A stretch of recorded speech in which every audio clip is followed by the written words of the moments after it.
Assalamualaikum, selamat datang di channel Camai Studio. Bagaimana kabarnya teman-teman? Semoga semua dalam keadaan baik-baik saja. Terima kasih kepada teman-teman yang sudah setia mendengarkan cerita mistis atau horor di channel Camai Studio.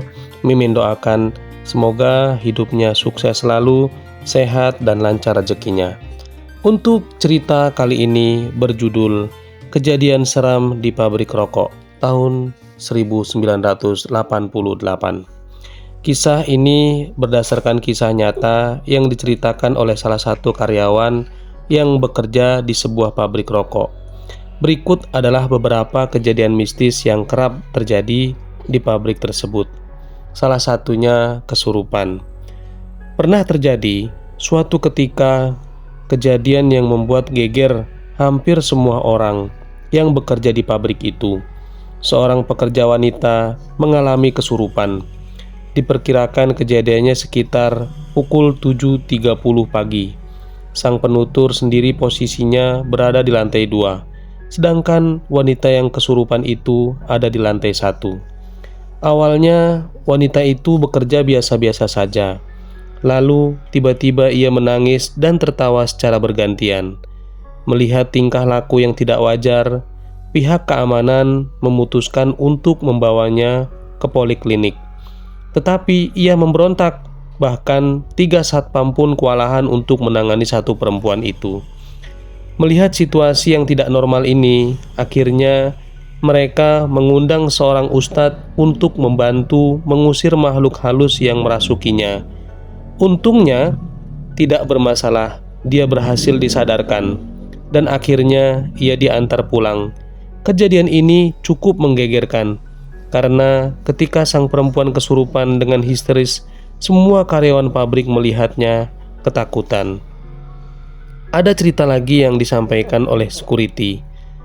Pernah terjadi sebuah kejadian mistis sampai memakan korban jiwa. Biasanya ketika pesanan sedang banyak, maka tim produksi pulangnya jam 6.30. Lebih lama dari biasanya, yaitu sekitar jam 3 sore. Jadi, kejadiannya terjadi pada saat para pekerja sedang lembur.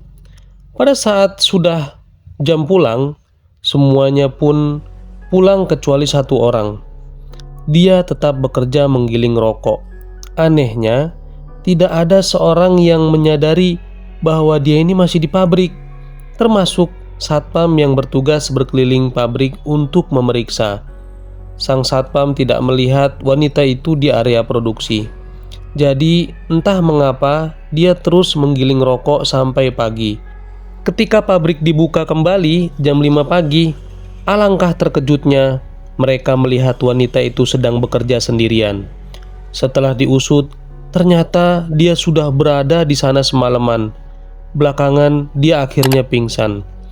Mereka segera membawanya ke poliklinik, kemudian mengantarnya pulang ke rumah.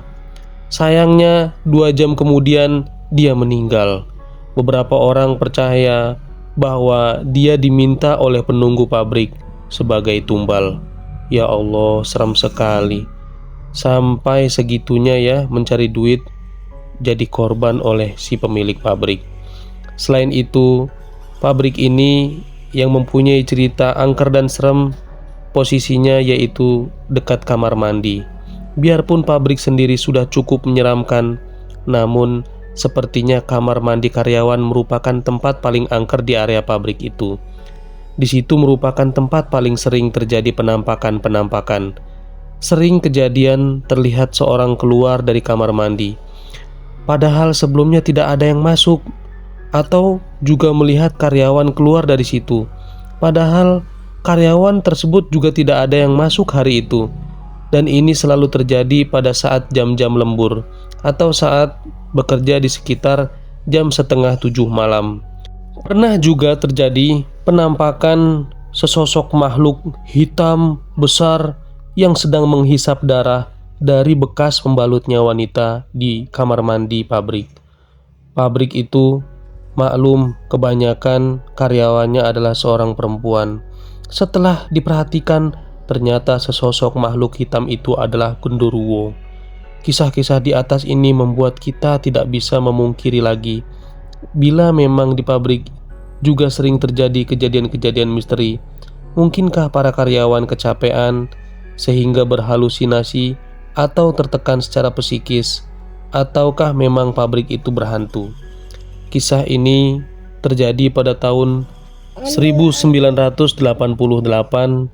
yang ada di Jawa Tengah.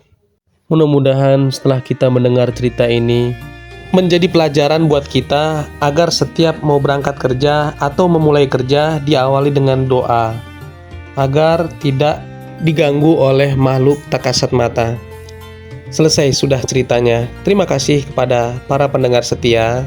Jangan lupa untuk yang baru bergabung di like, subscribe, dan share. Sekian dari saya. Wassalamualaikum warahmatullahi wabarakatuh.